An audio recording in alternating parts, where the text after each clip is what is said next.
What avoidants secretly feel after pushing away the right person. Let's talk about something most people never get to see. What avoidants really go through after they've pushed away the one person who actually saw them, who truly cared, who showed up consistently. On the surface, avoidants often look like they're fine, detached, even relieved. They might act like it was all too much, too fast, too intense. They might even convince themselves that it was the right call. But the truth is, the real pain doesn't come in the moment of leaving. It comes in the silence that follows. Because here's the thing avoidants don't stop feeling. They delay it. At first, there's a sense of control. I've protected myself. They think, I'm safe again. But slowly, something shifts. The messages stop. The check-ins disappear. The love that felt unconditional is gone. And in that quiet, a terrifying question starts to whisper, what if they were actually the right one? They begin to remember the little moments, how that person stayed even when they made it difficult, how they were patient, warm, and honest, how they made them feel seen even when they tried to hide. And that's when regret creeps in. Not because they didn't feel love, but because they couldn't let themselves receive it.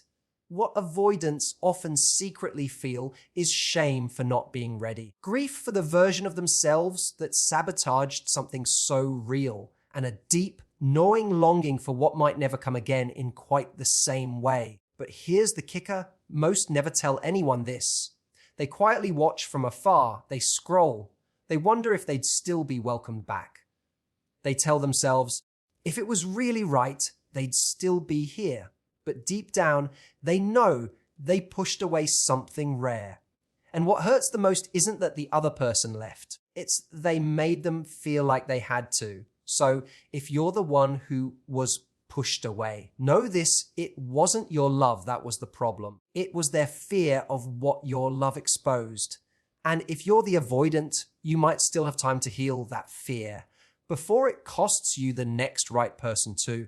When someone with an avoidant attachment style ends a relationship, it can appear to the outside world as though they've emotionally moved on without much trouble.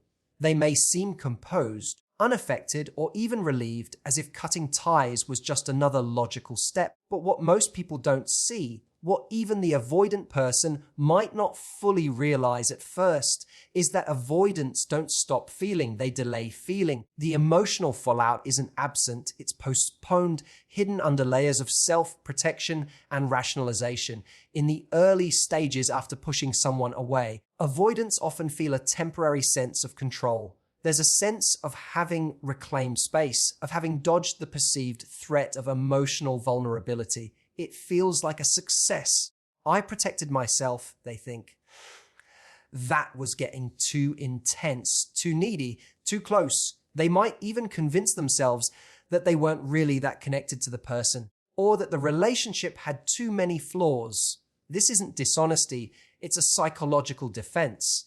It's how the avoidant makes sense of a decision that underneath the surface was rooted in fear rather than clarity. But emotional truth has a way of catching up. As time passes and the noise fades, the arguments, the justifications, the intensity of the breakup, a stillness begins to emerge. And in that stillness, feelings they weren't prepared to process begin to surface. At first, it's just the absence of contact. The phone no longer lights up with messages from someone who used to care. There are no more invitations, no more efforts, no more signs that the person they pushed away is still holding space for them. That absence becomes louder than any conversation ever was. This is when avoidants begin to feel what they've spent so long trying to avoid: sadness, loneliness, and loss. Not because the person is suddenly different, but because the avoidant is finally in a place where they can't run anymore. There's nothing to push against. No more conflicts to use as justification. Just silence and the realization that maybe, just maybe, they let go of something good, something real. These emotions often come in quietly but powerfully. Memories resurface, not in a grand romantic way, but in ordinary human moments. How that person brought them coffee without being asked. How they smiled in the morning. how they forgave mistakes, how they stayed calm when the avoidant pulled away, and suddenly what once felt like too much now feels like a loss that can't be reversed. This delayed emotional process is not weakness. It's a learned coping strategy. Many avoidants developed their patterns because at some point in their lives, they associated closeness with danger, need with shame, and love with obligation. So when they pushed someone away, it wasn't because they didn't care. It was because they were overwhelmed by how much they did and didn't know how to stay present with that feeling. In the end, the emotional aftermath is just as intense as it is for anyone else, if not more so, because it comes when no one else is watching, when it's too late to say, "I didn't mean to let you go," when the only person left to face is themselves. Regret doesn't always arrive with a dramatic realization. Sometimes it creeps in quietly, weeks or even months after the decision has been made. For someone with an avoidant attachment style, that regret can come as a slow, undeniable ache sheet. At the time they pushed the person away, it might have felt justified. They may have told themselves that the relationship was moving too fast, or that their partner was too needy, or that they simply didn't feel ready. But as time moves on and the emotional defenses lose their grip, a more honest perspective begins to surface. And with it comes the sting of knowing they let go of someone who stayed through the hardest parts, someone who offered a kind of love that wasn't demanding, but was deeply loyal. At the core of this regret is a recognition that the other person showed up even when things were complicated. While the avoidant may have flinched at closeness or shut down emotionally during moments of vulnerability, the partner didn't walk away.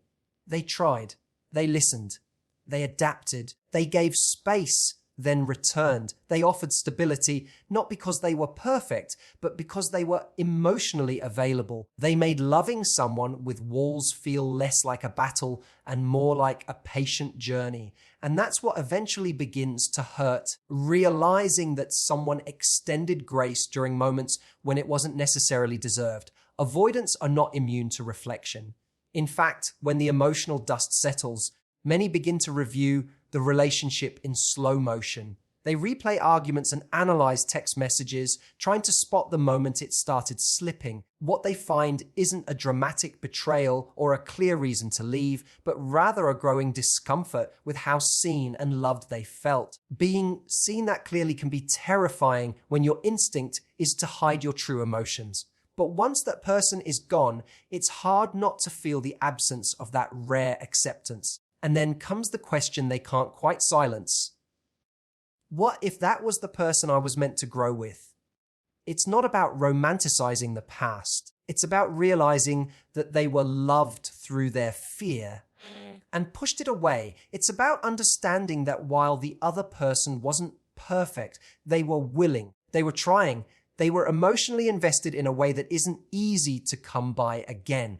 That kind of effort leaves a mark. It lingers even after the relationship ends. The regret isn't just about losing someone, it's about losing the chance to rise to the occasion, to match someone's effort, to meet them halfway. It's the slow dawning that, in trying to protect themselves from vulnerability, they may have missed out on the very thing they secretly long for, connection that feels safe, honest, and enduring. They remember not just the love they were given, but their own inability to fully receive it. And that realization, knowing someone stayed but couldn't stay forever, is often what cuts the deepest. When someone with an avoidant attachment style ends a relationship or pushes away a deeply caring partner, it may seem to others that they walk away without a second thought. Their calm exterior, their ability to distance themselves quickly, even their tendency to frame the breakup in rational terms, these behaviors create the illusion that they are emotionally unaffected. But beneath that surface lies a different reality. Avoidants don't escape the emotional consequences of pushing someone away. They simply carry those emotions in silence, often unable or unwilling to share what they're truly feeling. Shame, grief, and longing quietly build over time, concealed behind independence and composure. One of the first emotions that begins to surface, though rarely spoken, is shame. Not shame in the traditional sense of wrongdoing, but a more internal kind. Shame about how they handled the relationship, about their own limitations, and about how they failed to allow themselves to be loved. Avoidants often carry a deep-rooted belief that if someone sees all of them, their flaws, their fears, their emotional mess, they'll be rejected. So when they push someone away, it's often an act of self-preservation. But after the dust settles and they reflect on how much that person offered, how much patience and vulnerability they brought to the relationship, the avoidant is often left with the painful awareness that they didn't show up in the way they could have. That self-awareness doesn't lead to openness. It leads to quiet shame. That shame is closely followed by grief.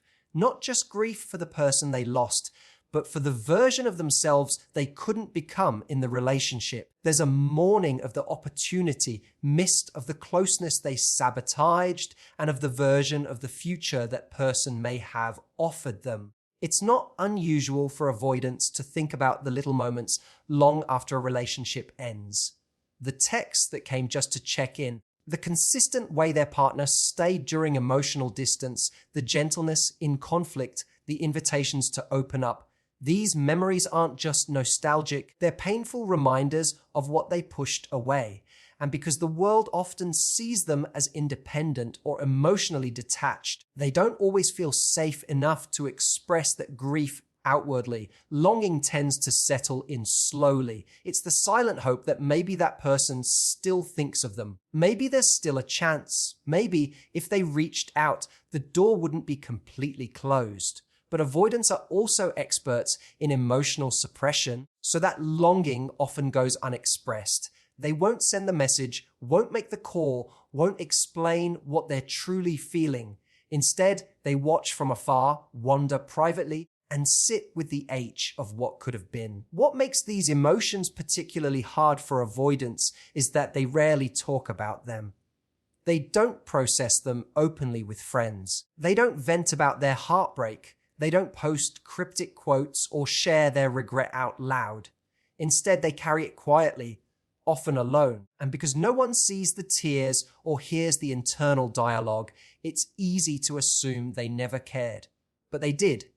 They just never learned how to show it without fear. For many people on the receiving end of being pushed away by someone with an avoidant attachment style, the immediate emotional impact is often confusion and self-doubt. They ask themselves, was I too much? Did I push too hard? Was I not enough? These thoughts come because avoidants often withdraw at the very moments when things start to deepen, when vulnerability becomes real, and when emotional intimacy begins to take root. It creates a dynamic where the partner feels punished not for doing something wrong, but for doing something right, for showing love, for being present, for caring deeply. Avoidants aren't usually reacting to who the other person is, they're reacting to what that person represents. Someone who is consistent, open, and emotionally available can feel incredibly threatening to someone who has learned to associate closeness with discomfort or danger. When someone comes along who offers safe, honest love, it challenges everything the avoidant has built to protect themselves. It doesn't feel like safety. It feels like exposure. So they do what they've been conditioned to do: pull back, shut down, or leave. The irony is that the very behaviors that trigger avoidance, gentleness, emotional availability, patience, are exactly what the avoidant craves at their core. Deep down, most avoidants long for someone who will see them, understand them, and stay with them. But when that person actually arrives, it overwhelms their nervous system. They feel they're losing control, or that they're about to be emotionally consumed. So rather than leaning into the relationship, they retreat. It's not because the love was too much. It's because the love asked them to face parts of themselves they've spent a lifetime avoiding.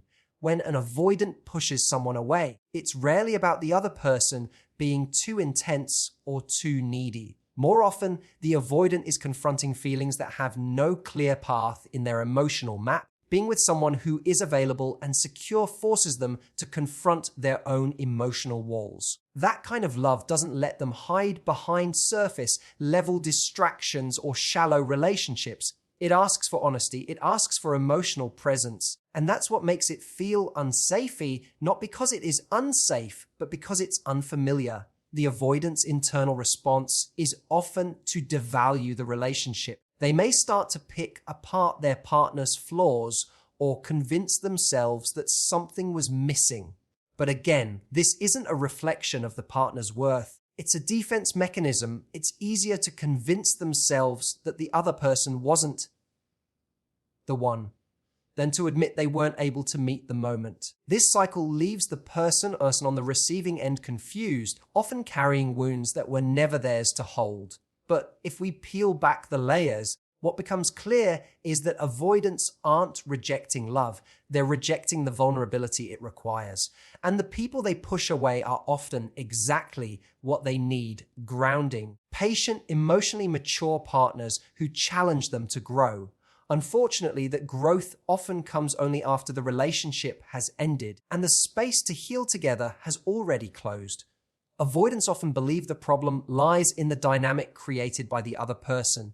Too much closeness, too many emotional needs, too much pressure to be vulnerable. But the truth is, the issue usually isn't the love they're receiving, it's the fear that love activates inside them. The love isn't wrong. The person isn't wrong. What feels threatening is the experience of being deeply seen and emotionally exposed. That's why the healing process for someone with avoidant tendencies doesn't begin with finding a better partner who asks less. It starts with recognizing that the real work lies in addressing the fear, not rejecting the love. If someone consistently feels overwhelmed, suffocated, or resistant in emotionally intimate relationships, it's a sign that their nervous system has been conditioned to equate vulnerability with danger. That's not something a partner can fix through reassurance or space. It requires a conscious decision to explore where that fear came from and how it's affecting the ability to stay connected. Until that work is done, even the healthiest relationships will feel uncomfortable and the instinct will be to withdraw, no matter how good the connection is. There's a painful irony in this pattern. Many avoidants actually crave love. They want connection. They long for deep intimacy. But the moment they start to get it, their fear kicks in and tells them it's too risky. They begin to doubt their feelings, the timing, or the relationship itself. The mind scrambles to protect them from the perceived threat, and the body responds with discomfort or even panic. This internal conflict between craving closeness and fearing it creates a loop that repeats with every new connection unless it's broken with self-awareness and emotional work. Healing begins when the avoidant person stops blaming the love and starts confronting the fear. That means becoming curious about their reactions rather than defensive. Instead of pulling away automatically, they can begin asking themselves, what am I afraid will happen if I let this person fully in? Often, the answers are rooted in childhood experiences, past betrayals, or a learned belief that emotional needs are a burden. Once these fears are named, they become less powerful.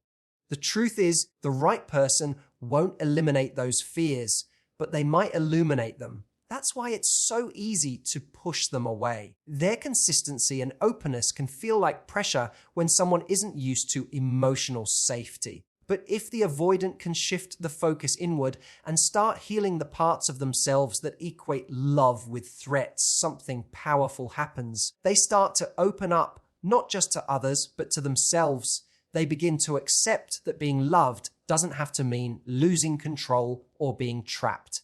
It can mean being supported, challenged, and seen. Without this internal shift, the pattern continues. The next relationship, no matter how different the person, will still trigger the same reactions. It's not about finding someone less intense or more distant. It's about building the emotional resilience to stay when things get close. Love isn't the enemy. Fear is. And until the fear is faced, love will always feel like a risk instead of the refuge it was meant to be.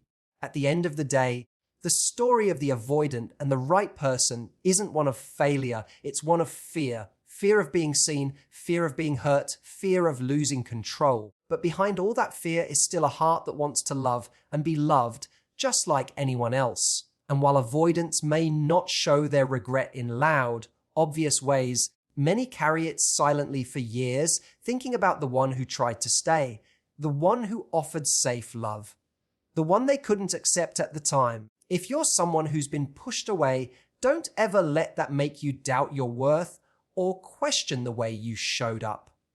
You brought real love to the table.